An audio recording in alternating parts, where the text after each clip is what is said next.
lo pueda mandar a coordinación y que nos inscriban de manera extemporánea. Bueno, empecemos entonces, jovencitos, porque el tiempo es poco, el contenido relativamente lo llevamos muy bien, pero el otro sábado no tenemos clase. El siguiente sábado se están examinando ustedes del curso. Y dentro de, ¿sería qué? 7, 14, 21 días, pues como se están examinando nuevamente de los otros cursos, nosotros nos estaríamos viendo hasta la siguiente sesión. Entonces aprovechemos el tiempo al máximo. Afortunadamente estos temas son bastante digeribles, sobre todo bastante interesantes. Entonces, nuevamente, muy buenos días a todos. Gracias por estar presente en esta sesión programada para el día de hoy, 8 de agosto del 2026. La semana pasada platicábamos un poquito acerca de temas referente a lo que viene siendo el orden constitucional. Hablamos un poquito acerca de esos principios del orden constitucional.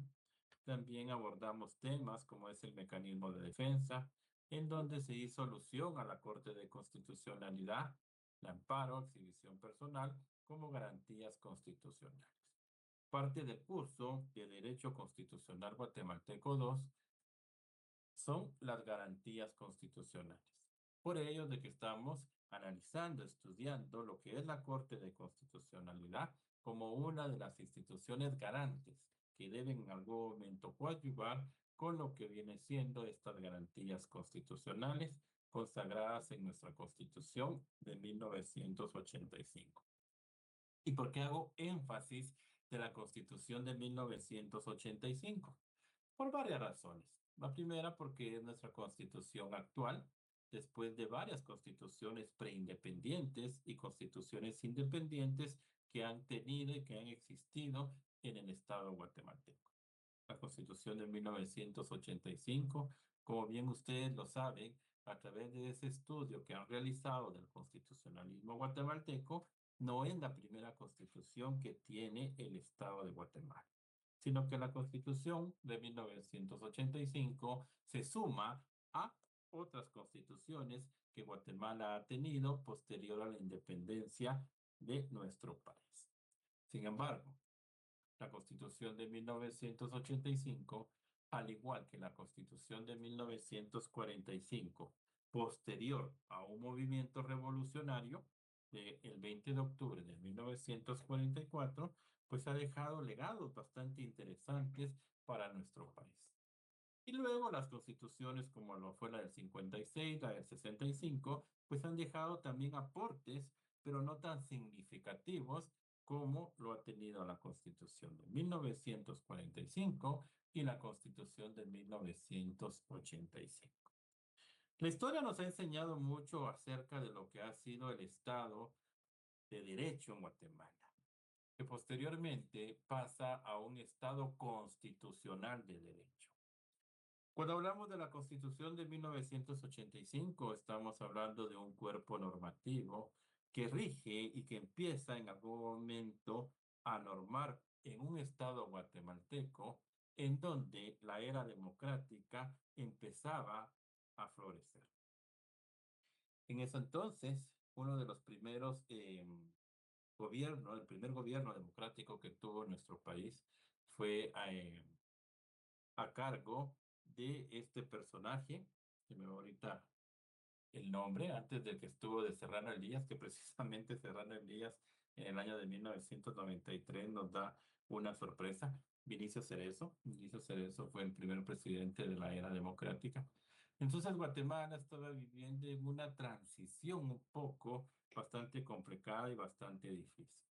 Poco a poco los gobernantes quisieron ir avanzando e ir en algún momento imponiendo ciertas situaciones, siempre con la ideología de que estas fueran en mejoras de nuestro país. Muestra de ello es de que empiezan a crearse ciertas instituciones, de las cuales que si bien es cierto, probablemente podían existir, pero no tenían esa independencia y no tenían esa autonomía como a la presente fecha en algún momento lo tienen. Por eso es de que Yo les mencionaba hace 8 días que si bien es cierto, existen órganos poder, existen también órganos extrapoder. Se mencionaba de que a través de la ideología del barón de Montesquieu, pues este hace una división de poderes para que el poder no estuviera concentrado en manos de una sola persona. Y entonces de ahí viene la división del poder legislativo, ejecutivo y judicial. Ideología que mantuvo Guatemala antes de 1945, puesto que en el año de 1945, a través de esa constitución, pues hace la aclaración de que el poder es solamente uno y que ese poder radica en un pueblo y que ese pueblo lo delega para su ejercicio en 3 organismos. Es entonces, en el año de 1945, donde por primera vez se utiliza ya el término organismo, ya no poder. Entonces ya no es poder legislativo, ya no es poder ejecutivo, ya no es poder judicial, sino que organismos. El pueblo es el que ostenta la soberanía y por ende el poder, y ese poder, a través de la libre democracia, pues lo delega para su ejercicio en 3 organismos: legislativo, ejecutivo y judicial. El sistema de gobierno en nuestro país pues prevé de que es democrático, republicano y representativo. Por ello entonces pasamos ya a una era de un Estado constitucional de derecho, en donde las normas de la Constitución deben de respetarse, y una Constitución que está bien distribuida, en donde en sus primeros artículos están regulados lo que vienen siendo los derechos individuales y los derechos sociales que tienen la persona. Siendo entonces el génesis de esta Constitución de 1985 la persona y la familia, y el respeto que el Estado debe de tenerle a esta persona, a esta familia que forma parte de lo que es la sociedad. En una parte dogmática, de un artículo 3 a un artículo 46 y de un 47 a un 139, por lo que viene siendo los derechos sociales. Posteriormente, una parte organizativa, orgánica, del artículo 140 al artículo 262, y el plus que la Constitución del 85 establece a través de un artículo 264 al 280, a través de las famosas garantías constitucionales, en donde aparece entonces lo que es la exhibición personal, el habeas corpus y la inconstitucionalidad de la ley. Esta última, la inconstitucionalidad de la ley, como una defensa del orden constitucional, a partir del artículo 260. Una era bastante diferente y distinta a la que el Estado guatemalteco en algún momento estaba viviendo. Y no es que la Corte de Constitucionalidad haya sido una institución creada en 1985 a través de la Constitución del 85, sino que esta Corte de Constitucionalidad nace en la Constitución de 1965. Sin embargo, la Corte de Constitucionalidad de aquel entonces, de la Constitución anterior al 85, entiéndase la de 1965, que es la que crea esta Corte de Constitucionalidad, era una corte que dependía siempre del organismo judicial. No tenía independencia, puesto que todavía se mencionaba la existencia solamente de esos 3 organismos. En el año de 1985, entonces aparecen órganos extrapoder.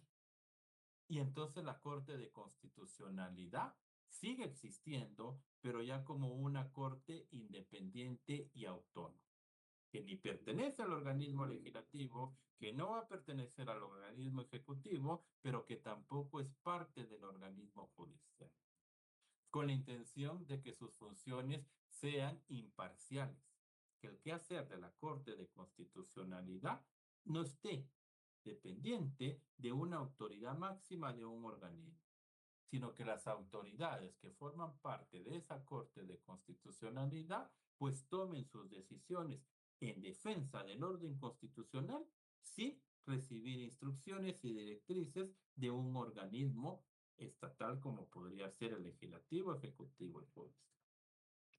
De la misma manera, en el año de 1985, pues el Tribunal Supremo Electoral también en algún momento toma su independencia. No es que no existiera anteriormente, sino que también el Tribunal Supremo Electoral existía, pero formaba parte del organismo ejecutivo. El que sí nace con la Constitución de 1985 y que por cierto fue una inspiración para otros estados, fue de que es nuestra primera constitución en varios países latinoamericanos que crea la figura o que incorpora la figura a su constitución de lo que viene siendo la figura del ombudsman, es decir, de un procurador de los derechos humanos. Entonces es la Constitución de 1985 que crea la figura de un procurador como un personaje que va a defender los derechos de todos los guatemaltecos. La Corte de Constitucionalidad tiene su independencia en la Constitución de 1985 y el Tribunal Supremo Electoral pues también en algún momento se aparta del organismo ejecutivo. Y ahí entonces empiezan ya a hablarse de órganos extrapoder, ¿verdad? Como bien lo mencionaba la vez anterior, el Ministerio Público, ¿verdad? También como un órgano extrapoder, la Contraloría General de Cuentas también como una institución descentralizada, la cual en algún momento, pues en estos últimos días, ha sido de mucho comentario y polémica, puesto que se encuentra ahorita la Contraloría General de Cuentas en época electoral para elegir una nueva autoridad que tendrá que tomar posesión pasado del 14 de octubre de este año. Es decir, hay un cambio de autoridad, hay un cambio de Contralor, en donde se están dando situaciones un poco lamentables para el país. La verdad es de que, si bien es cierto, Contraloría está actuando apegado a lo que una orden judicial le está emanando, es muy lamentable de que se dé de esta forma, porque la ley es para todos. La ley no debe ser en algún momento exclusiva. Y si bien se dice de que existe como uno de los requisitos que las mismas comisiones de postulaciones han colocado para poder optar a un cargo público, en este caso lo que es la constancia transitoria en existencia de cargos, conocida como finiquito, en donde no lo puede obtener la persona, el ciudadano, o bien el candidato que quiere participar, si tiene hallazgos por reparos de una sanción económica, un juicio de cuentas o una denuncia penal, pues la persona no puede obtener ese documento. Contraloría General de Cuentas, pues que es un ente fiscalizador, ¿verdad? Y a través de sus auditorías, si detecta anomalías en el manejo de fondos públicos, pues irá a sancionar, podrá iniciar un juicio de cuentas con la intención de recuperar ese erario nacional, o bien podría denunciar de manera penal a esos empleados o funcionarios públicos que están haciendo mal uso de la hacienda pública. Lamentablemente, ustedes han escuchado ahorita en los medios de comunicación que a un personaje se le extendió esa constancia transitoria, aún así teniendo denuncias penales ante la Contraloría General. Una situación que en un Estado constitucional de derecho, como coloquialmente se dice, llora sangre. Porque si la ley está establecida y debe de regirle para todos los guatemaltecos, debería de tener la misma aplicabilidad para todos. Y no debería de ser ni inclusiva ni exclusiva, por cuestiones de que si no se puede otorgar finiquito porque existen pendientes ante la Contraloría General de Cuentas, ni este personaje ni ningún otro podría obtener el documento si tiene hallazgos o tiene reparos pendientes, ¿no? Una situación un poco lamentable, una cuestión un poco triste. Y muestra de ello va a ser el examen que van a tener ustedes dentro de 8 días. Fíjense que analizando y la intención de que yo trato siempre de ir incursando en las materias, en los cursos que en algún momento la universidad me da, la realidad que en algún momento se da en nuestro estado guatemalteco. Estábamos analizando la vez anterior lo que viene siendo el caso que se dio en el año de 1993, en donde la Corte de Constitucionalidad, como un tribunal permanente de jurisdicción privativa, juega un papel bastante preponderante. Y es el único caso que se sabe de 1993 en donde la Corte de Constitucionalidad de oficio abre un expediente con la intención de mantener un orden constitucional, que a la presente fecha, pues creo que varios van a tener criterios diferentes y distintos en cuanto a la evaluación y examen que vamos a tener dentro de 8 días. El examen va a ser bastante dinámico, realmente no es un examen de análisis, no es un examen de aprender, de memorizar, sino que es un examen de criterio que ustedes se van a estar examinando dentro de 8 días.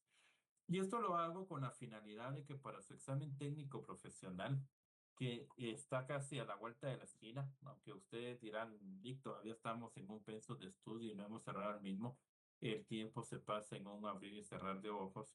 En el examen técnico profesional, cuando evaluamos, calificamos lo que es el aspecto doctrinario, es decir, todo lo que ustedes están aprendiendo a través de estas clases, también la terminología jurídica, el criterio personal, la eficiencia en el manejo de la ley y la comprensión que ustedes tengan a la normativa. Entonces, este examen que vamos a llevar dentro de 8 días, que es una prueba corta, va a ser de puro criterio personal. No se preocupen en algún momento de decir, "Ley, si yo no lo estudié, no lo repasé". Lo que sí tienen en algún momento que hacer es ver un videíto que ya está subido, ya lo coloqué para la fecha 15, que desde ya ustedes lo pueden en algún momento ver y lo pueden en algún momento también conseguir a través de las plataformas de redes sociales, lo que realmente se dio ese 25 de mayo de 1993 con el famoso Serranazo, ¿verdad? Ahorita le doy la palabra a Juan Carlos. O por favor, Juan Carlos, lo escucho y luego continuamos. Por favor, Juan Carlos. Gracias, licenciado. Buen día. Solamente una observación, porque ya me pusieron a dudar, es la segunda persona que nos lo dice. Las evaluaciones serían dentro de 15 días, licenciado. No el Con ustedes próximo. sí. Sí, como usted estaba mencionando, el próximo sábado. El próximo sábado tenemos una prueba corta de conformidad con la estructura del curso, como lo dimos a conocer a inicios y en la primera sesión. Tenemos una prueba corta y dentro de 15 días pues ya tendríamos la prueba, pero esa sí sería prueba ya de un primer examen parcial. Solo el próximo sábado es feriado. Lo que aparece en plataforma es enviarle un cuestionario. El próximo Eh, sábado es feriado. Le mm, comento porque así está en miremos, el miremos. calendario que nos mandaron. Ajá, miremos, esperemos otra vez. Gracias, Juan Carlos, porque vean, a veces en algún momento a mí se me chispan algunas cositas, porque créanme que el compromiso que tengo con ustedes lo tengo también con otros compañeros, cuestiones de oficina, cuestiones de... Vamos a ver acá. Vamos a ver. Derecho constitucional 2, no, este no es el de ustedes.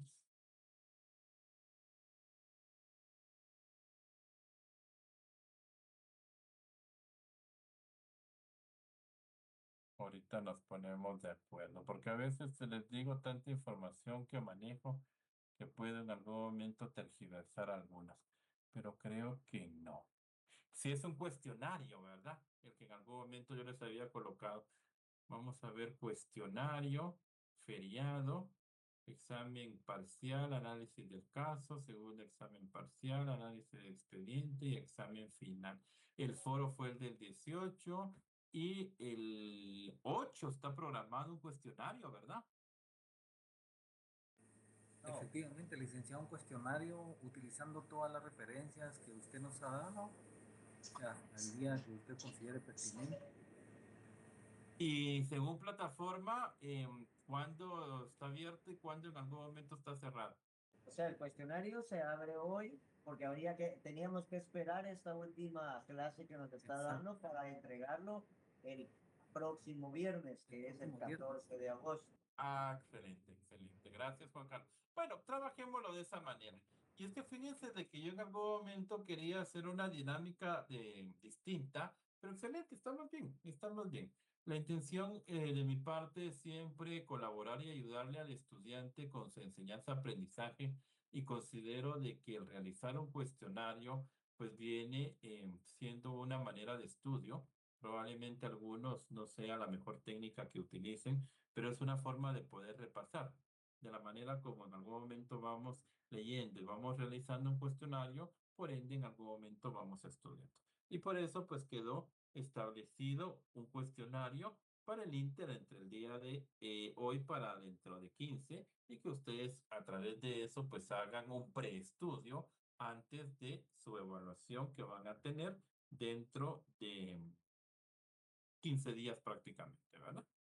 Y ahorita les voy a decir cuál era la dinámica que pretendía, pero aprovechemos y creo que la vamos a poder platicar en clase. Por favor, Evelyn. Licenciado, con una pregunta respecto al cuestionario. Yo ya lo empecé a trabajar, sin embargo, pues en la publicación indicaba que de 25 preguntas. Le Correcto. consulto, no sé si es aceptable más de 25 porque por el momento a mí me han salido 35 preguntas. Excelente, está bien. Como les digo, es una técnica de estudio y en la medida de que ustedes lo hayan realizado, ese les podrá servir previo a su evaluación para que ustedes mismos repasen de algo que en algún momento elaboraron. Les va a servir para ganarse unos puntitos de zona en el curso y al mismo tiempo de autorrepaso para su evaluación que tendrán dentro de 15 días. Excelente, Evelyn, no hay ningún inconveniente. Gracias, Y es que licenciado. fíjense ustedes de que yo les había cargado ya para el día 15, igual lo voy a dejar para que ustedes lo vean. Porque en algún momento subí ese videíto y precisamente de la situación que aconteció el 25 de mayo de 1993. Y es que aquí es donde la Corte de Constitucionalidad juega un papel preponderante porque es uno de los casos que se tiene en donde la Corte de Constitucionalidad abre un expediente de oficio y no instancia de aparte. En el año de 1993 estábamos viviendo en el estado guatemalteco un segundo estado democrático. El primero, como bien les decía, fue de Vinicio Cerezo y posterior a elecciones, pues gana el candidato del partido MAN, ¿verdad? Jorge Serrano Elías, el cual toma posesión como presidente de la República.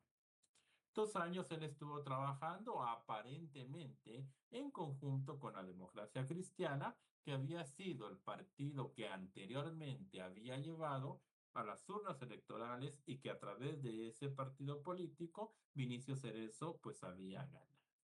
Y al mismo tiempo también pues hubo un buen acercamiento con el partido UCN, que la UCN pues queda en segundo lugar en esas elecciones donde Serrano Elías pues queda como ganador como presidencial, ¿de verdad? Resulta de que de cierta forma pues la Democracia Cristiana y la UCN pues coadyuvan de cierta manera con Jorge Serrano Elías en cuanto al gobierno que éste en algún momento estaba llevando a cabo. Muchas veces, cuando se habla del Congreso de la República, de las famosas aplanadoras, a veces se tienen criterios un poco diversos. Algunos dirán, ay, las famosas plataformas que existen ahí en el Congreso de la República, cuando hay mayoría de un partido político es bueno, o muchas veces dicen, ah, es malo que en algún momento no haya en algún momento representatividad y es mejor la existencia de esas famosas aplanadoras. ¿Qué es lo que sucede? Cada organismo de Estado es independiente, ¿verdad? Y nosotros sabemos de que sí existe coordinación entre ellos, pero no existe subordinación, puesto que los tres organismos de Estado están al mismo nivel, ¿verdad? De manera horizontal, y que ninguno en algún momento se puede sublevar a otro organismo, puesto que para eso existe la teoría de frenos y contrapesos, ¿verdad? Habrá que frenar en algún momento un organismo si éste quiere creerse superior a los otros dos organismos. Pero sí tiene que haber coordinación entre ellos. El problema está de que cuando no hay coordinación entre los organismos de Estado, gobernar definitivamente se vuelve una situación bastante complicada y difícil. Los primeros 2 años del gobierno de Serrano Elías, de cierta forma, pues no fueron tal vez de los mejores, pero por lo menos se iba en algún momento avanzando. La situación está de que pasados los 2 años, la ciudadanía, en algún momento la ideología cambia, el Partido de la Democracia Cristiana y de la UCN en algún momento también ya no colabora con lo que viene siendo con el personaje de Serrano Elías. La situación en algún momento cambia. Esperemos ver pasado. En algún momento cambia y entonces ya no tiene en algún momento participación este candidato, ¿verdad? Ya no tiene ese apoyo en algún momento popular. Es bastante difícil que en algún momento no existan esas coordinaciones que puedan darse entre lo que son los tres organismos de Estado. Recordemos de que el organismo ejecutivo pues tiene iniciativa de ley, ¿verdad? A la hora de tener iniciativa de ley, pues puede en algún momento ante el Congreso de la República, pues dar a conocer ciertas situaciones que consideran que en algún momento son prudentes y pertinentes para lo que es el Estado guatemalteco. Ahorita ustedes están viendo mi presentación, ¿verdad? Así es, licenciado. Sí. Y entonces resulta de que este personaje, Serrano Elías, pues ya no tuvo ese apoyo por parte de esos dos partidos políticos y tampoco de la población guatemalteca. Y entonces se da un acontecimiento que la historia nos ha dado a conocer, de los cuales algunos de ustedes recordarán, algunos de otros ustedes probablemente tal vez ni habían nacido y otros pues estaban muy jovencitos como que para entender la política guatemalteca. Se dice, y eso la historia en algún momento nos lo ha enseñado, y parte de ello yo también no sé porque la historia en algún momento pues yo la he leído, y resulta de que dice de que en el año de 1982 y en 1983, en el amanecer de un día de estos años, dice de que las emisoras radiales pues no empezaban con su manera habitual de iniciar la programación, sino que se inició con marimba. Y dice que la marimba era como un alertivo que algo en algún momento iba a pasar. Si se dio en 1982, se dio en 1983, en el año de 1993, cuando en efecto también el país guatemalteco en la mañana inician las emisoras con marimba, eso en algún momento daba un alertivo que algo en algún momento estaba pasando en el país. A los guatemaltecos dice que se les vino luego a la mente de un famoso golpe de Estado, ¿verdad? Pero anteriormente, en el año de 1982 y 83, pues el golpe de Estado lo había dado una tercera persona al Estado guatemalteco. Nadie en algún momento imaginaba de que en 1993 se diera un autogolpe de Estado, ¿verdad? O sea, el mismo gobernante se diera un golpe al Estado que éste en algún momento tenía. La historia también nos ha enseñado y en algún momento hace alusión que creo que la ideología que este personaje Jorge Serrano Elías en algún momento tuvo, dice de que se dio por una situación que aconteció en abril de 1992, precisamente un 5 de abril de 1992, en Perú, a través de Alberto Fujimori, que quiso en algún momento absorber lo que son los poderes del Estado, es decir, lo que actualmente conocemos como organismo del Estado, para tener el control absoluto. Un famoso Fujimorazo que en algún momento la historia nos ha enseñado que así se le denominó en esa época. Un año después, entonces en el año de 1993, ese acontecimiento lo hace Jorge Serrano Elías en el Estado guatemalteco, al no tener ya entonces ese apoyo de la democracia cristiana y la USN con Jorge Carpio Rico, ¿verdad? Y entonces, ¿qué es lo que en algún momento hace este personaje? Crea unas normas temporales de gobierno, ¿verdad? Y a través de esas normas temporales de gobierno restringe las garantías constitucionales. Porque el tema de este famoso serranazo con lo que en algún momento es la Corte de Constitucionalidad. Si la Corte de Constitucionalidad la que vela por esas garantías constitucionales y el orden constitucional, y a través de esas normas temporales de gobierno, pues se restringen garantías constitucionales. A través de esas normas se ordena la disolución del Congreso. cambios que deben de hacerse en la Corte Suprema de Justicia y la Corte de Constitucionalidad, y ordena también que se cambie al Procurador de los Derechos Humanos y al Procurador de la Nación, ¿verdad? También ordenándole al Tribunal Supremo Electoral que debía de convocar a elecciones. Y aquí era la tarea que yo les quería en algún momento dejar, pero no recordaba que ya teníamos una, ¿verdad? El criterio que ustedes podrían ostentar después de escuchar el video y de lo que en algún momento consideran como comparativo de lo que en aquel entonces este personaje Serrano Elías en el año de 1993 quiso hacer y lo que actualmente estamos viviendo en el año 2026. Si realmente era descabellado o no lo que en algún momento estaba pasando, pues, porque aparentemente la ideología de Serrano Elías era disolver los organismos de Estado, pero no querer ostentar el poder absoluto solo para él, sino que convocar elecciones para que nuevamente se eligieran nuevos representantes ante el Congreso de la República y nuevos representantes ante la Corte Suprema de Justicia. ¿Por qué? Porque la Corte Suprema de Justicia, si bien es cierto, a través de esa función que tiene de la potestad de ejecutar lo juzgado, no estaban haciendo sus funciones de buena manera. La Procuraduría de los Derechos Humanos, a través de esa bandera que en algún momento siempre tienen de defender los derechos de las personas, se criticaba mucho de que los derechos de los delincuentes y de los criminales eran los que más en algún momento se defendía y no de las personas que en algún momento pues actuaban de manera adecuada y correcta. La corrupción que siempre nosotros sabemos que existió lamentablemente en nuestro país, en cuestiones de migración, en cuestiones de aduanas, la forma como en algún momento se estaban adquiriendo las cosas en el Estado guatemalteco a través de la ley de contrataciones del Estado y la participación que quería Serrano Elías que tuviera la Organización de Naciones Unidas y la invitación que le estaba haciendo a todas las agrupaciones de distintas ideologías para que coadyuvaran con los cambios que quería que se hicieran en nuestra constitución política de la República de Guatemala.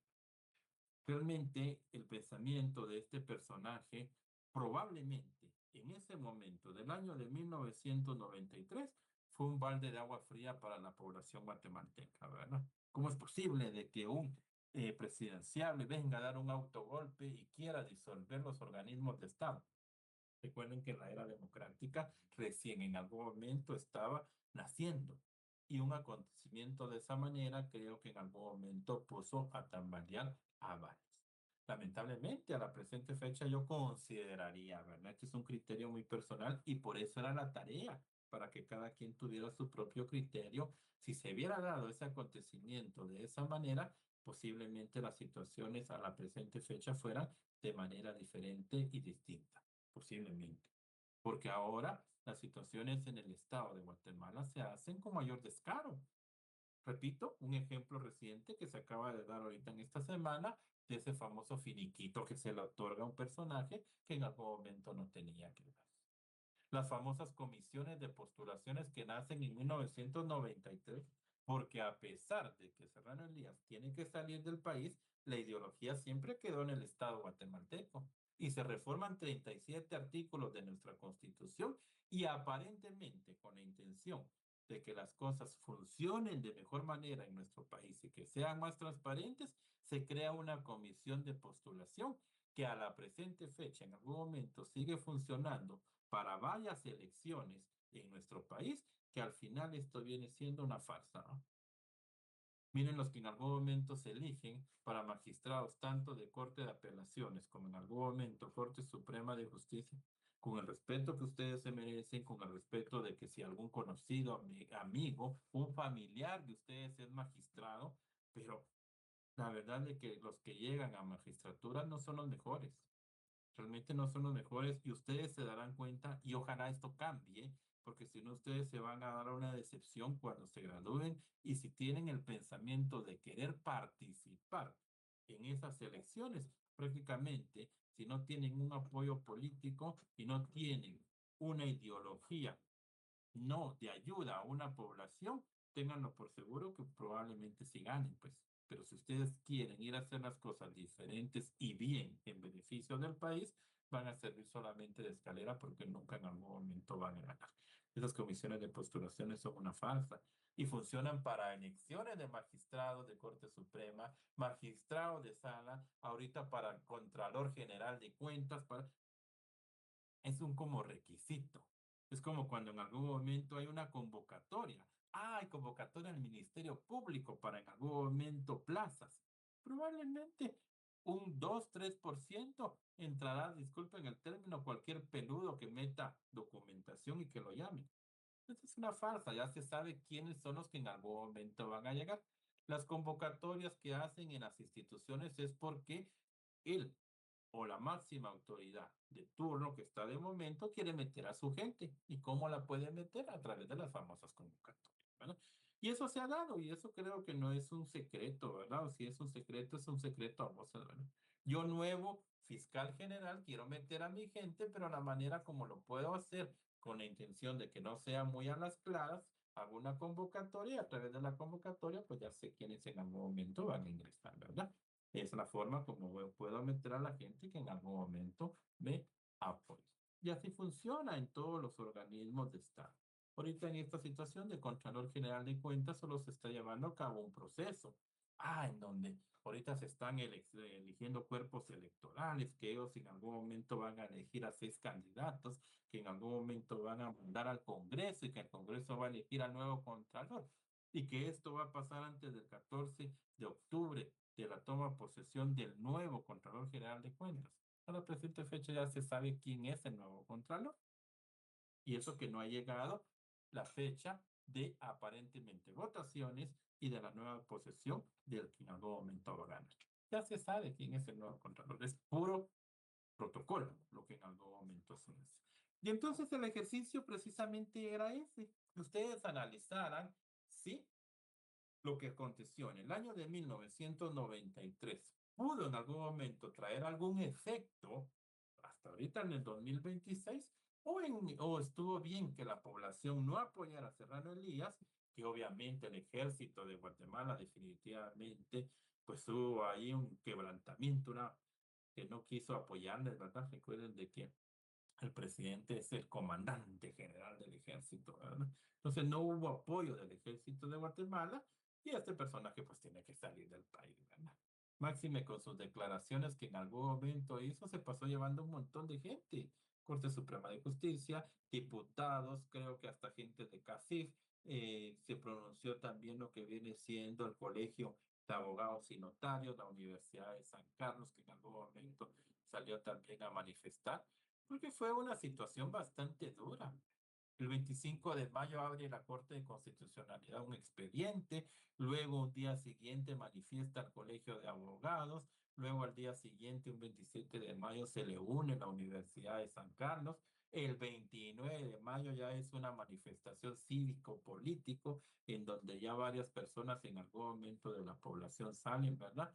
Se dan las manifestaciones populares un 2 de junio y el 4 de junio del año de 1993, pues la Corte de Constitucionalidad indica, y que ese es el tema, miren todo lo que hablé para llegar a este punto, en donde la Corte de Constitucionalidad, como una institución, un tribunal, porque a la hora de que yo les examine y que les examinen en técnico profesional, por favor, eso sí aprenderlo, porque eso segurísimo se los examinan en un privado, que es la Corte de Constitucionalidad, pues es un tribunal permanente, ¿verdad? De jurisdicción privativa y que su función es la defensa del orden constitucional. Entonces la Corte de Constitucionalidad indica, no, esas normas temporales que creó Serrano Elías en 1993 vienen a contrariar la Constitución Política de la República de Guatemala y por ende deben de ser expulsadas del ordenamiento jurídico guatemalteco. Son nulas ipso iure, ¿vale? Entonces la Corte de Constitucionalidad juega ese papel preponderante que aunque nadie le pidió a requerimiento de parte, esta de oficio en algún momento indica que esas normas temporales que Serrano Elías en algún momento había establecidas son inconstitucionales y que deben de ser expulsadas del ordenamiento jurídico.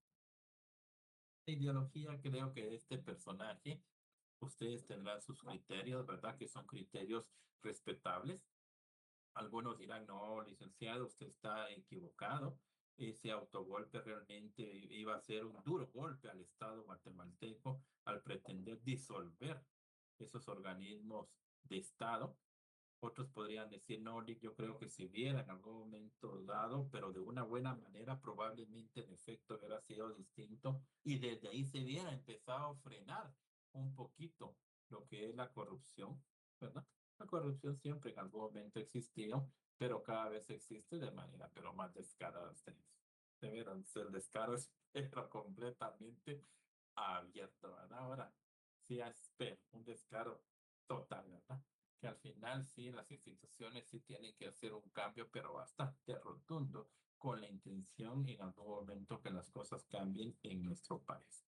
Pero yo siempre he dicho de que el cambio está en manos de ustedes, en manos de futuros profesionales del derecho con ideas nuevas, que en algún momento, como bien dirían los muchachos, que no estén maleados, ¿verdad? Que no estén contaminados. Porque cuando en algún momento se sale a la calle, créanme que luchar contra la corriente es un poquito difícil, bastante difícil, porque si uno no está con el grupo, definitivamente está aislado y está marginado. Y luchar contra la corriente, créanme que es bastante complicado. Es cuestión de conciencia, ¿verdad? Es cuestión de ética, es cuestiones de principios, es cuestiones de valores que en algún momento se han inculcado desde casita y que en algún momento esos también nos coloca a uno en la academia, ¿verdad? Eso también nos coloca a uno en lo que viene siendo el ejercicio profesional, como lo es la abogacía y el notario. Y entonces vean, pues, la Corte de Constitucionalidad ha jugado un papel bastante preponderante como un tribunal permanente de jurisdicción privativa, ¿vale? ¿Y cuál es la función? Pues la función, la misma Constitución de la República de Guatemala hace alusión, que es la defensa del orden constitucional. Y el ejemplo más clarísimo que se tiene es haber declarado inconstitucional esas normas temporales de gobierno del año de 1993, en donde la Corte de Constitucionalidad ya era un órgano independiente, porque probablemente si hubiera seguido siendo perteneciente a lo que era la Corte Suprema de Justicia, es decir, al organismo judicial, tal vez no hubiera podido analizar y entrar a conocer de ese asunto de oficio, puesto que lo que se pretendía también era cambio a la Corte Suprema de Justicia, o sea, la de disolución de ese organismo.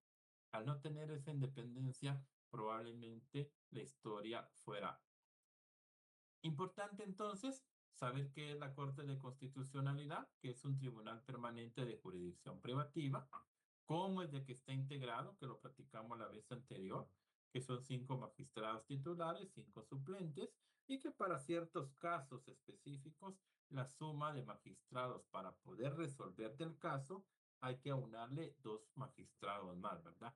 7 magistrados.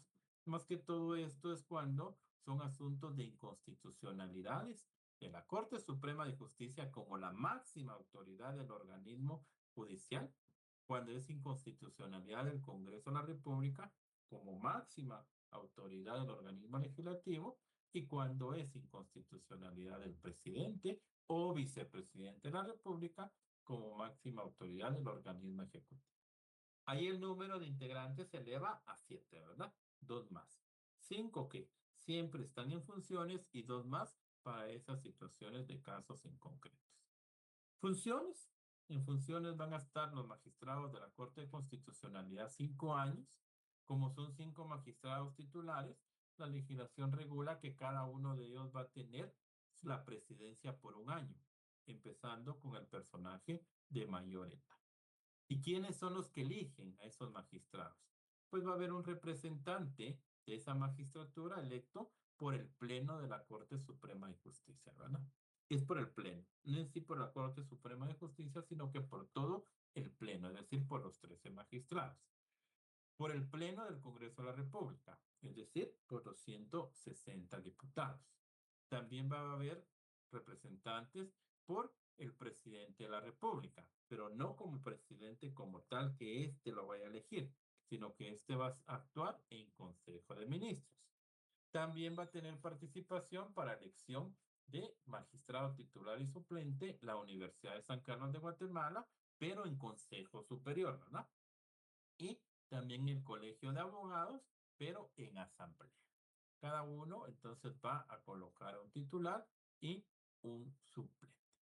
Y entonces ahora ya entramos al nuevo tema que había quedado pendiente de la semana pasada, la jurisdicción privativa, ¿verdad? ¿Por qué es jurisdicción privativa? Porque solo a la Corte de Constitucionalidad le compete atender asuntos de inconstitucionalidad. Tiene funciones así muy específicas. La Corte de Constitucionalidad va a conocer en apelación aquellos casos en donde la Corte Suprema de Justicia atendió el amparo y lo declaró sin lugar. La apelación la va a conocer la Corte de Constitucionalidad. Y en cuestiones de amparo, solo la Corte de Constitucionalidad tiene esa potestad para poder conocerlos como máxima corte. Y de ahí entonces en donde se le ha dado esa jurisdicción privativa que en algún momento esta tiene. En otras palabras, el hablar de privativa estamos hablando de exclusividad, ¿verdad? De reserva que solo la Corte de Constitucionalidad tiene en ciertos casos, en ciertos tipos de procesos, para que esta Corte tenga esa potestad de juzgar y promover la ejecución de lo juzgado, como también lo hace la Corte Suprema de Justicia, pero está en orden común. En cambio, la Corte de Constitucionalidad en orden constitucional. Las funciones de la Corte de Constitucionalidad pues están claramente establecidas en el artículo 272 y también en la Ley de Amparo, Exhibición Personal y de Constitucionalidad. Hablamos un poquito de los mecanismos de control, un control concentrado, un control difuso, que esto los vamos a retomar de mejor manera cuando hablemos de la inconstitucionalidad de la ley. Pero que le dimos unas pinceladitas la semana pasada. Y que determinamos de que en Guatemala pues existe un control mixto, ¿verdad? Tanto hablamos del europeo como el americano. Guatemala tiene de los dos, porque amparos también los conocen jueces del orden común, como lo conoce también la Corte de Constitucionalidad. Solo que dependerá de qué casos en algún momento se traten para que en algún momento los conozca. El famoso control de convencionalidad, en donde Guatemala debe ser partícipe y garante de todos aquellos tratados y convenciones internacionales ratificadas por nuestro país que tienen preeminencia sobre el derecho interno y que vienen a complementar normativas de rango superior como lo de la Constitución, con la intención de fortalecer y respetar siempre los derechos consagrados en nuestra Constitución, específicamente para la persona, para el ser humano, ¿verdad? Los derechos humanos. La jurisprudencia constitucional, y este sí es el tema nuevo para esta mañana.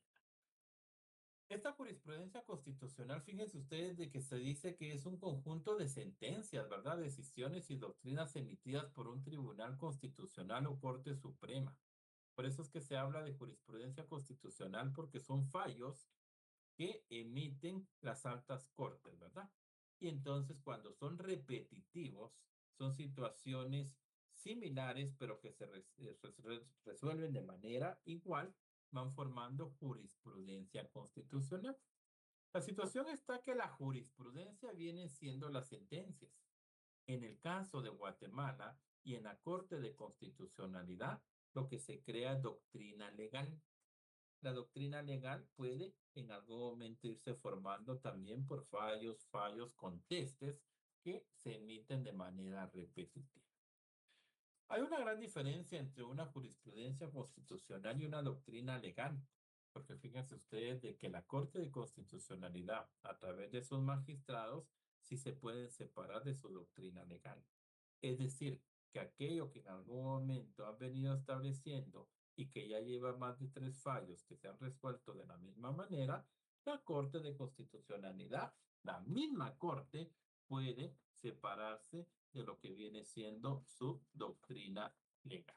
En cambio, la jurisprudencia que se lleva a cabo en los distintos órganos jurisdiccionales no se pueden en algún momento separar, sino que lo que en algún momento acontece es de que más se va sumando casos que se resuelven de la misma manera. En el caso entonces de la Corte de Constitucionalidad, lo que en algún momento se da y nace es la famosa doctrina legal, que como repito, lo más relevante de ese apartado es de que la misma Corte de Constitucionalidad puede en algún momento separarse de esa doctrina legal que en algún momento ha creado. Hablar de jurisprudencia constitucional es hablar también de características principales que éstas en algún momento tienen, como es el intérprete supremo, es decir, que proviene siempre de un órgano encargado de velar por la ley fundamental y que tiene que ser un órgano superior, que en este caso puede ser Corte de Constitucionalidad o Corte Suprema de Justicia. Los fallos emitidos por estas autoridades superiores pues tienen carácter vinculante, ¿verdad? Que son fallos obligatorios y de cumplimiento para los tribunales ordinarios. Si son tribunales máximos los que emiten, los que en algún momento están supeditados o están por debajo de esas altas cortes, pues tienen que atender lo que en algún momento estas autoridades superiores emiten, ¿verdad? Tienen entonces que ser respetables y aplicables por jueces ordinarios de inferior jerarquía. Unidad del derecho asegura que la ley máxima se aplique y se entienda de igual forma en todo el país. Es para todos, ¿verdad? Siempre hablando de lo que viene siendo lo que es la doctrina legal y el quehacer de lo que realiza la Corte de Constitucionalidad. Muy bien. Pasemos entonces a otro tema. A lo que en algún momento quería mencionarles, y es que creo que no lo tengo abierto, pero entonces veámoslo en nuestra legislación. Vamos a ver. Solo como para establecer dos o una diferencia así clara más o menos, porque me quedé confundido entre la jurisprudencia y la doctrina legal. Entonces, solo para como establecer una diferencia concreta o con algún ejemplo, discúlpele.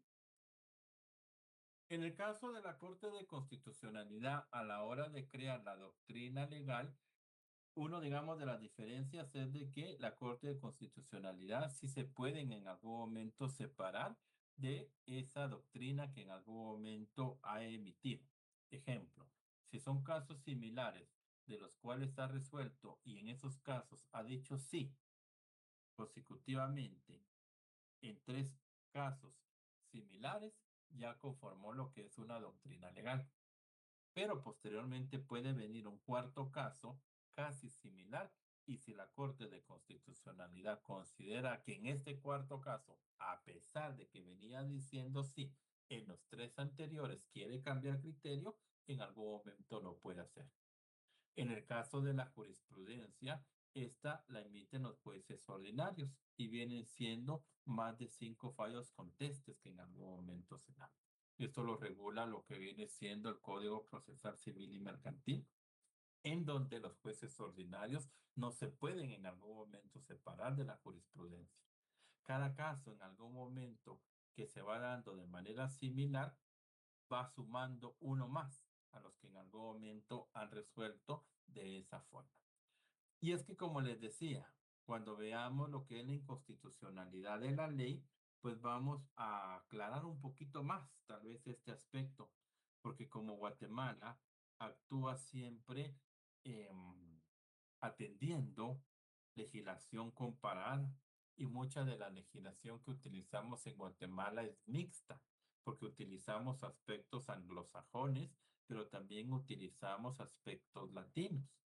En Guatemala, nuestra ley del organismo judicial regula que la fuente principal del derecho es la ley y que la costumbre y la jurisprudencia la vienen a complementar, siempre desde la perspectiva de la ideología francesa, de la ideología concentrada o de la ideología latina. Pero también a veces actúa el Estado guatemalteco con ideología americana, con aquella famosa ideología que los precedentes en algún momento van a hacer y van a utilizarse para resolver casos en concretos. Ejemplo, en los países anglosajones. En los países anglosajones, si un caso fue similar al otro, no se entra a analizar mucho la ley, sino que la similitud que un caso pudo haber tenido con otro. Ejemplo, Estados Unidos de Norteamérica. Ahí no se analiza mucho lo que viene siendo la legislación y los artículos que puedan utilizarse y aplicarse en el caso en concreto, sino que los precedentes que han existido y que si un caso ha sido resuelto de determinada forma y que este caso que se está estudiando, que se está atendiendo, tiene bastantes elementos de lo que ya se resolvió anteriormente, debe de resolverse de igual manera. Guatemala maneja esos aspectos mixtos, ¿verdad? Tiene muchas veces aspectos latinos, pero también tiene aspectos anglosajones para en algún momento resolver. ¿Vamos bien ahí entonces? Para ir avanzando otro Sí, poco. Silly, muchas gracias. Ya me quedó Silly. claro. Y por favor, aprovechemos, tal vez tú lo tienes ahí y me ayudas. Mira pues esto. Artículo 43, por favor, de la Ley de Amparo. Exhibición personal y de constitucionalidad. Si alguien me hace el favor de darle lectura.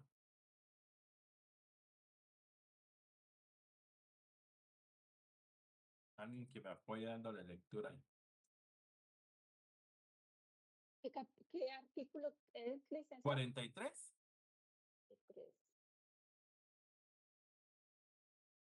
Doctrina legal, la interpretación de las normas de la Constitución y de otras leyes contenidas en la sentencia de la Corte de Constitucionalidad, siendo doctrina legal que debe respetarse por los tribunales al haber 3 fallos contestes de la misma Corte. Sin embargo, la Corte de Constitucionalidad podrá separarse de su propia jurisprudencia, razonando la innovación, la cual no es obligatoria para los otros tribunales, salvo que lleguen a emitirse 3 fallos concesivos contestes en el mismo sentido. Excelente, muchas gracias. Y es que ese mismo artículo hace alusión al término jurisprudencia. Por eso en la presentación yo les coloqué lo que era la jurisprudencia constitucional, pero haciendo la aclaración de que la jurisprudencia viene siendo la sentencia, el conjunto de sentencias y decisiones doctrinales.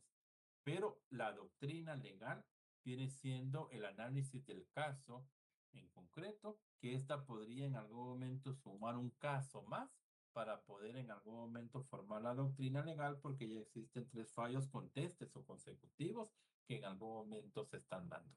Pero la figura de la doctrina legal es propia de la Ley de Amparo, Exhibición Personal y de Constitucionalidad y de lo que emite la Corte de Constitucionalidad, porque el resto de órganos jurisdiccionales, esos sí emiten jurisprudencia. No sé si tendrán por ahí a la mano su Código Procesal Civil y Mercantil, por favor. Me sería de mucha ayuda quien lo tenga.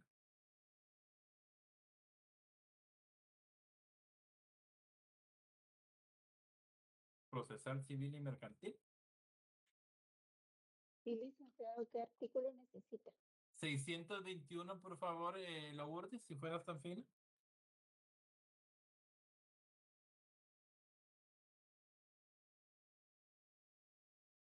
¿621? Casación de 21, fondo. sí, 621. Casación de fondo. Habrá lugar a la casación de fondo, primero, cuando la sentencia o auto recurrido contenga violación, aplicación indebida o interpretación errónea de las leyes o doctrinas legales aplicables. Y 2, o segundo, cuando era en la No, apreciación Lourdes, creo que no. ¿Cuál es el que me estás leyendo? 621. Ajá, el 621. Del Código Procesal Civil y ¿Sí? Mercantil. ¿Sí? ¿Sí? Entonces, espérame, vamos a ver. Si no es el 621, Es que no tengo mi ley, sería el 627, miremos por ahí. 621, 627, ese tiene que regular lo que es la jurisprudencia. Pero como no tengo mi ley. El 627 es la cita de leyes y doctrinas legales. Sí, veamos, por favor. En el escrito en que se interponga el recurso deben citarse los artículos violados y exponerse las razones por las cuales se estiman infringidos. No será necesaria la cita de leyes en relación al motivo de casación, que consiste en error de hecho en la apreciación de la prueba. Si se alegara infracción de doctrina legal, deben citarse por lo menos 5 fallos uniformes del Tribunal de Casación que enuncian un mismo criterio en casos similares y no interrumpidos por otro en contrario. Correcto. El tribunal, Ahí dejémoslo, Lourdes. ¿sí? ¿Cuál fue el que me leíste? ¿El 621 o 627? 627. Excelente. El 627, jóvenes, gracias, Lourdes. Es el que hace mención de cuántos fallos. ¿5? 5 fallos Es contestes. correcto, 5 fallos uniformes del Tribunal de Casación. Correcto. Y ese viene siendo un tribunal ordinario. Entonces, en el caso de la jurisprudencia de la que la ley del organismo judicial regula, ¿verdad? Que dice que la fuente del derecho es la ley y que la doctrina y la jurisprudencia la viene a complementar. La jurisprudencia solo se da en casos ordinarios, precisamente en cuestiones de casación donde hay 5 fallos o más de manera contestes. Pero eso no se puede en algún momento separar esa corte. Al contrario, si hay un caso más, viene a sumarse a los que ya en algún momento existen. En cambio, a través de lo que vimos del artículo 43 de la Ley de Amparo y Exhibición Personal y de Constitucionalidad, acá se hace mención de la doctrina legal y vienen siendo 3 fallos, ¿verdad? Y como bien lo preguntaba el compañero, la diferencia radica en que la Corte de Constitucionalidad sí se puede separar de esa doctrina legal, en cambio los jueces ordinarios no pueden en algún momento separarse de esa jurisprudencia que en algún momento están o han en algún momento creado. Muy bien. Pasemos entonces ahora a lo que es la opinión consultiva. La opinión consultiva es un dictamen que emite la Corte de Constitucionalidad a requerimiento de alguno de los 3 organismos de Estado. Por eso es de que es una jurisdicción privativa. La opinión consultiva es propia de lo que es la Corte de Constitucionalidad y sí, la emite cuando alguno de los 3 organismos de Estado se la solicita, es decir, que le solicita esa opinión según el asunto o cuestión en particular que en algún momento se esté llevando. Antes de tomar la decisión, ¿verdad? Los organismos de Estado le dicen a la máxima corte, que es la que defiende el orden constitucional, ¿usted qué opina acerca de esto, verdad? Fíjese que nosotros queremos hacer una reforma a determinado cuerpo normativo, pero usted como Corte de Constitucionalidad, como máxima defensora del orden constitucional, ¿qué opina, verdad? Denos esa su opinión a través de la consulta que nosotros estamos haciendo. Y de ahí entonces nace la figura de lo que es la opinión consultiva. Esto se hace sobre algún asunto o cuestión en particular, siempre que tal solicitud se haga por escrito, ¿verdad? En términos precisos y con expresión de las razones que la motivan, conteniendo las preguntas específicas sometidas a la consideración de la Corte de Constitucionalidad, con el único fin, ¿verdad?, de verificar si algún estatuto colisiona en alguna forma entre y que puede entrar en conflicto o no con la Constitución Política de la República de Guatemala o con alguna otra norma de derecho público interno de nuestro país, con la intención de no emitir un cuerpo normativo que posteriormente pueda ser declarado inconstitucional, ¿verdad? Entonces se hace la opinión consultiva para que la Corte de Constitucionalidad, pues previo a, indique si es factible o no darle continuidad a lo que en algún momento uno de los 3 organismos tiene pensado en algún momento realizar. Como les decía al inicio del curso del día de hoy, de la sesión del día de hoy, con la intención de mantener esas garantías constitucionales consagradas en la Constitución actual de 1985, pues se crean instituciones que van a ser velantes del buen cumplimiento de estas garantías, la Corte de Constitucionalidad y la Procuraduría de los Derechos Humanos. Hablar de la Procuraduría de los Derechos Humanos es hablar de un personaje defensor de un pueblo. Hablar de la Procuraduría de los Derechos Humanos es también hablar de una Comisión de Derechos Humanos, la cual está establecida de esa manera en nuestra Constitución Política de la República de Guatemala y que por ende lleva ese nombre, ¿verdad? Comisión de los Derechos Humanos. Nuestra Constitución Política de la República de Guatemala así le denomina, y para ello también existe un cuerpo normativo específico, que en este caso vendría siendo la normativa de la Ley de Comisión de Derechos Humanos del Congreso de la República de Guatemala y del Procurador de los Derechos Humanos. Esto, ¿por qué en algún momento se da o por qué en algún momento nace? Debe de existir una institución coadyuvante, ¿verdad? Para el buen cumplimiento de lo que viene siendo los derechos individuales y sociales consagrados en nuestra Constitución. El artículo 273, 274, 275 constitucional, pues es alusión a la Comisión y al Procurador de los Derechos Humanos. Hablar entonces de la Comisión de Derechos Humanos es hablar de un órgano pluralista que tiene la función de promover el estudio y la actualización de la legislación sobre derechos humanos en el país, cuya especialidad es conocer leyes, convenios, tratados y disposiciones, y sobre todo recomendaciones en cuanto a los derechos fundamentales de las personas. La Comisión de Derechos Humanos está integrada por diputados del Congreso de la República.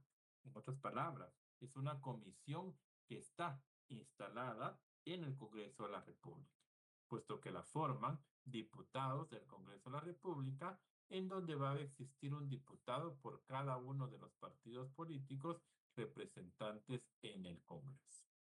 Esta comisión va a tener atribuciones y funciones que tiene en algún momento que llevar a cabo, y entre una de las más relevantes, pues es de proponer en algún momento quién puede ser el que va a ostentar el cargo de Procurador de los Derechos Humanos, entre otras, ¿verdad? Que ustedes podrán darle lectura de manera más específica, no solamente en la Constitución, sino que en la ley de la materia. 275, atribuciones del Procurador de los Derechos Humanos, artículo 273, hace alusión de la Comisión de los Derechos Humanos y Procurador, y el artículo 274 constitucional, Procurador de los Derechos Humanos como figura defensora de las garantías constitucionales. ¿Dónde están esas funciones y atribuciones, perdón, aquí, que yo les había colocado acá? Estas las pueden ver ustedes en la ley específica, que es la Ley de Comisión de Derechos Humanos, la cual en sus primeros artículos, del artículo número 1, nos hace mención de qué es la comisión. Artículo número 4, las atribuciones que tiene la comisión. Estas, si quieren, para no perdernos, déjenme tal vez aquí proyectárselas rapidito. No vamos a leerlas, ¿verdad? Por cuestiones de tiempo. No ahorita en clase, pero sí es necesario que en algún momento ustedes en casita pues les den lectura, ¿verdad? Solo quiero proyectárselas para que ustedes tengan la idea. Acá está, mire. Procurador, Ley de Comisión de Derechos Humanos del Congreso de la República de Guatemala y del Procurador de los Derechos Humanos. Los primeros artículos de este cuerpo normativo hacen alusión a lo que es la Comisión de Derechos Humanos. Artículo número 1, cómo está integrada en dicha comisión. Elección número 3, en el artículo número 4, las atribuciones de la comisión. Posteriormente, el presupuesto con que va a funcionar esta comisión, hasta llegar al artículo número 7, porque ya el artículo número 8 forma parte de lo que es el Procurador de los Derechos Humanos. Esta cita, como se le podría denominar, no es una normativa muy amplia, miren. No contiene muchos artículos, sino que contiene 40 artículos. Regula la comisión y el Procurador de los Derechos Humanos. Pero ¿quién es el Procurador de los Derechos Humanos, verdad? Una figura que, como bien les digo, aparece en la Constitución de 1985 con la intención de que exista una institución, con la intención que exista un personaje que venga y que vele por los derechos humanos de los guatemaltecos. Un procurador de los derechos humanos que se le conoce como el defensor del pueblo, ¿verdad? Como el representante del pueblo. Se le conoce como el magistrado de conciencia, o bien se le conoce como el ombudsman. Si bien es cierto, en la Constitución de 1985 aparece lo que viene siendo esta figura, no es que sea una figura propia guatemalteca creada en Guatemala, sino que ya en Suecia, en el año de 1809, ya se hablaba de este representante, ¿verdad? De un mandatario, de un representante del pueblo, ¿verdad?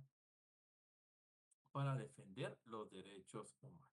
Actualmente, entonces, el procurador es el que coadyuva o vela para el cumplimiento de las atribuciones que tiene la Constitución Política de la República de Guatemala, específicamente en materia de derechos humanos. Este procurador, pues, va a durar en su cargo 5 años y tendrá que rendir informe anual al Congreso de la República, puesto que este en algún momento, a través de la comisión, pues lo puso ante el Pleno del Congreso para que este en algún momento fuera electo. Para ser procurador de los derechos humanos, pues se necesita que la persona sea honorable, ¿verdad? Sobre todo que sea guatemalteca, que se encuentre en el goce de sus derechos ciudadanos y ser abogado colegiado. Una edad específica, como lo es de 40 años o más, y haber desempeñado un periodo completo como magistrado de la Corte de Apelaciones o bien ejercido la profesión de abogacía y notariado por más de 10 años. Eso también lo pueden ver ustedes en la legislación. La eficacia y el cumplimiento de las funciones que tiene la institución, el ente como Procuraduría de los Derechos Humanos, es de que todos los días y horas son hábiles, ¿verdad? No es un horario así de oficina como tradicionalmente lo tienen los órganos descentralizados, centralizados o autónomos que puedan trabajar en un horario de lunes a viernes, tal vez de 8 a 5 de la tarde, de 7 a 3, de 7 a 2, dependiendo de la institución que sea, sino que este siempre va a tener en algún momento su función los 365 días del año, las 24 horas. Siempre tendrá que haber alguien en algún momento de turno para atender esas solicitudes de investigación o denuncias que la población va a colocar o interponer sobre las violaciones de los derechos humanos y que deben de presentarse al procurador, ¿verdad? Hay procuradores adjuntos, hay procuradores auxiliares de esa institución. Las denuncias pueden hacerse en algún momento por escrito, en papel simple o bien de manera verbal, ¿verdad? Por cualquier persona individual o bien persona jurídica sin sujeción a formalidades de ninguna naturaleza y sin que ésta tenga un costo alto. El procurador podrá iniciar procesos en contra de cualquier persona, funcionario, empleado público, instituciones públicas o privadas que violen o atenten contra los derechos humanos. Cualquier persona, individual o jurídica. La vez anterior me preguntaba la compañerita Lorena sobre lo que era la exhibición personal. En el caso de la exhibición personal, pues al final concluimos que solo es en contra de una persona jurídica, ¿verdad? No se puede en contra de una persona particular. En el caso del quehacer del Procurador de los Derechos Humanos, las denuncias que en algún momento se hace no es solo por violaciones de derechos humanos de personas jurídicas, sino que en este caso sí estamos ante cualquier persona, ¿verdad? Cualquier persona, ya sea esta funcionaria o no funcionario público, empleado público, instituciones públicas, privadas, nacionales, extranjeras, cualquiera que en algún momento viole o atente contra los derechos humanos. Las atribuciones, aparte de las que ya mencionamos en la ley específica de la materia, también las encontramos en el artículo 273 a 275 constitucional. Pasemos a las reformas de la Constitución. A pesar de que la Constitución de 1985 ha sido una normativa creada de muy buena manera, también tiene la opción de que la misma pueda en algún momento ser reformada. Al hablar de una reforma nos estamos refiriendo a una modificación que la Constitución de un Estado puede tener, ¿verdad? Y esto siempre se va a hacer con un solo objetivo, El objetivo es la revisión parcial de una constitución, porque no estamos aboliendo la constitución, sino que solo le estamos haciendo reformas. Lo que pretendemos es actualizarlo, ¿verdad? Porque lo que en aquel entonces, en el año de 1985 era o existía, probablemente en el 2026, pues ya no sea lo mismo, ¿no? Es necesario hacer una revisión, hacer una reforma, hacer una sustitución de algunos artículos, de verdad, hacer una modificación de estructuras y principios fundamentales en el texto constitucional. Para ello, no cualquier persona en algún momento puede hacer reformas, ¿verdad? Lo puede hacer el presidente de la República en Consejo de Ministros, hacer la solicitud, ¿verdad? Lo pueden hacer 10 o más diputados al Congreso de la República. Lo puede hacer la Corte de Constitucionalidad, que es la que en algún momento vela por el orden constitucional. Y si en dado caso nosotros como guatemaltecos, en donde se ostenta la soberanía, queremos hacer también esos cambios, los podemos hacer, ¿verdad? Pero tiene que ser el pueblo mediante petición firmada por no menos de 5,000 ciudadanos y que estos estén debidamente empadronados para que se puedan en algún momento hacer estos cambios. Esto está regulado en el artículo 277 constitucional, lo que viene siendo la iniciativa para reforma de la Constitución. Clasificaciones de las reformas. Lick, solo como, Sí. como ejemplo, ¿Verdad? Ajá. como ejemplo en este apartado. Bueno, tenía dos ejemplos. La verdad tenía dos ejemplos. Un caso que quería compartir, pero no sé si me da tiempo. No, yo creo que no me va a dar tiempo. Pero en este apartado, Ajá. solo para hablar de la iniciativa, creo que ahorita hay una convocatoria abierta de un grupo X, Poder Ciudadano, no sé cómo se llama, donde están recopilando firmas para poder realizar cambios en la Constitución y básicamente se van a las comisiones de postulación que están establecidas en la Constitución, Ok. qué es lo que quieren cambiar, ¿verdad? Entonces, solo como ejemplo que estamos viviendo actualmente, una transición entre poder hacer una solicitud de iniciativa para realizar estos cambios. Obviamente sabemos que hay que tener la voluntad política de los diputados para que la misma se pueda llevar a cabo. Sin embargo, significa que estamos siendo conscientes, ¿verdad? Porque cada proceso de comisiones de postulación es bien criticado, en todos los sentidos. Por ejemplo, ahorita que se está dando el proceso de comisiones para Contralor General de Cuentas, ¿Mm?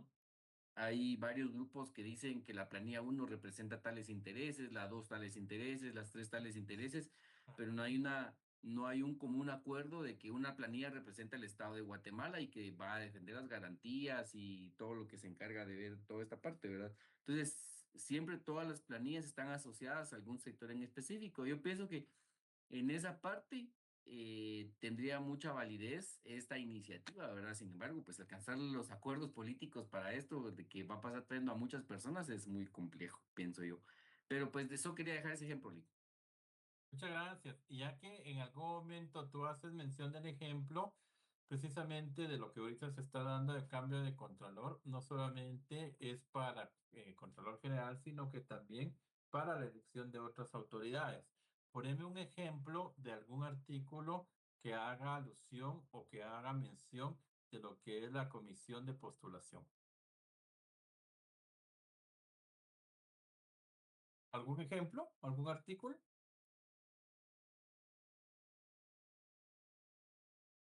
No se me ocurre ahorita ninguno, Lick, pero en la Constitución está... No sé si quieres en algún momento hacer mención del artículo 215, artículo 217, A ver. si nos fuéramos específicamente para ellos. Em, 251, si quisieras hablar también por ejemplo, del Ministerio Público. el 215, por ejemplo, que es la elección de la Corte Suprema de Justicia y de los magistrados de las Cortes de Apelaciones. ¿Qué artículo me dices? 215. Va, el 215. El 215 ese es de magistrados, ¿verdad? Sí, sí, sí, sí. Va, excelente. Resulta de que sí se pueden hacer reformas a la Constitución, pero derivado de lo que comenta el compañero y el ejemplo del artículo que él nos hace mención de las comisiones, habría que determinar qué artículo es el que se quiere en algún momento reformar y en qué parte de nuestra Constitución en algún momento está regulado y está establecido. ¿Por qué? Porque al hablar de lo que viene siendo la clasificación de las reformas, existen tres divisiones. Porque nuestra Constitución en algún momento viene siendo rígida, al mismo tiempo es flexible, pero tiene artículos que en algún momento son pétreos. En la palabra pétreo viene de piedra, es decir, que son duros, ¿verdad? Que esos en algún momento no se pueden en algún momento reformar, pero que también hay algunos que son rígidos y otros que en algún momento son flexibles. Dependiendo del artículo que en algún momento se quiera reformar, así es el mecanismo que en algún momento debe de llevarse. Existe una rigidez en nuestra Constitución de los artículos del 3 al 46, en donde es necesario una convocatoria a una Asamblea Nacional Constituyente. El artículo 278 constitucional es claro en cuanto a darnos a conocer que para reformar leámoslo textual 278 y por eso lo puse en la presentación, para poder reformar este artículo, es decir, el artículo 278 y cualquier artículo de los contenidos en el capítulo 1 del título 2 de esta Constitución, y si nos vamos al capítulo 1 y título 2, nos estamos refiriendo a los derechos humanos y derechos individuales, para ser más exactos. Es indispensable que el Congreso de la República, con el voto afirmativo de las 2/3 partes de los miembros que lo integran, convoquen a una Asamblea Nacional Constituyente. Recordemos de que las constituciones, es decir, las normas de rango constitucional, no son emitidas por el Congreso de la República, son emitidas por una Asamblea Nacional Constituyente. Y como estamos ante los derechos individuales de la persona, estos son rígidos.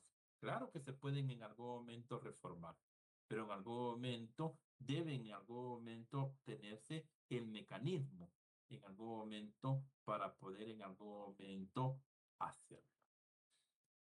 Asamblea Nacional Constituyente, en ese decreto de convocatoria se va a señalar el artículo, los artículos que haya de revisarse y se comunicará al Tribunal Supremo Electoral para que fije la fecha en que se llevará a cabo las elecciones dentro del plazo máximo de 120 días, ¿verdad? Procediéndose en los demás conforme a la ley electoral constitucional. Eso lo regula el artículo 278 constitucional. Pero también hay algunos artículos que son así más flexibles, ¿verdad? Artículo 80 regula que para cualquier otra reforma constitucional será necesario que el Congreso de la República le apruebe con el voto afirmativo de las 2/3 partes del total de diputados y que las reformas no entrarán en vigencia, sino que hasta que sean ratificados mediante la consulta popular a que se refiere el artículo 173 de la Constitución, ¿no? Aquí hay intervención entonces de consulta popular. Por eso le preguntaba al compañero, ya que él intervino, qué artículo era el que en algún momento él quería que se reformara. Y él nos hablaba de lo que eran las comisiones de postulaciones. ¿Será que ese artículo está regulado entre la parte rígida que tiene nuestra Constitución o podría ser una reforma flexible que en algún momento se debería de hacer? ¿Sería rígida o sería flexible? Flexible. Es flexible, ¿verdad? Por el artículo que en algún momento se hizo mención. Pero también fíjense de que nuestra Constitución hace alusión a lo que viene siendo los artículos no reformables, los artículos pétreos. Y entre ellos hace mención del artículo 140, 141, 165, inciso G, artículo 186 y artículo 187. En este caso, estos no son reformables. ¿Por qué? Porque recordemos de que nuestro sistema de gobierno es democrático, republicano y representativo. Aquí se estaría atentando contra la república de nuestro Estado guatemalteco. Y por eso en algún momento no se pueden reformar estos artículos. Licenciado, pero sería bastante fácil, porque en algún momento usted dijo que hay reformas flexibles y rígidas. Entre las rígidas, usted hace mención del artículo 346. Entre las flexibles, podría ser cualquier otro artículo. Y usted claramente hizo énfasis en este artículo 278, donde hace mención que para reformar este o cualquier artículo debe de llevarse a través de Asamblea Nacional Constituyente. Pero resulta que el artículo 281 no indica que no podrá reformarse este artículo y los demás. Entonces deberíamos de reformar el artículo 281 y al reformar el artículo 281, por ende, podríamos reformar los demás. No se puede. Si bien es cierto, no lo tiene implícito, no lo hace mención, no se puede reformar el artículo 281 porque estaríamos atentando contra la República de nuestro Estado guatemalteco. No se puede entonces hacer esa reforma porque estamos ante artículos piedra, ante artículos pétreos, ¿verdad? Que no se puede en algún momento hacer cambios. Por cuestiones de tiempo, jóvenes, a mí me gustaría fundamentarme un poquito más, ampliarme por cuestiones de que son temas muy interesantes, en donde me gustaría poder tener hasta lectura dirigida por parte de ustedes de los artículos e ir explicando frase por frase, porque muchas veces los artículos guardan cosas interesantes y secretos de la forma como fueron redactadas, pero que lamentablemente por cuestiones de tiempo no nos da para poder en algún momento pues desentrañar cuál fue la ideología, la razón y el espíritu de nuestra Constitución a través de nuestros constituyentes del año 85, que en algún momento lo dejaron establecido de esa manera. Jovencitos, entonces sería el cuestionario para que pueda ser entregado para la otra semana, de aquí para la otra semana, y nos estaríamos saludando nuevamente dentro de 15 días con nuestro primer examen parcial. Reglas de ello, siempre su cámara encendida, por favor, para los que no las encienden, si tiene que estar encendida. Yo voy a estar mandando el link en donde ustedes se van a ingresar para evaluarse.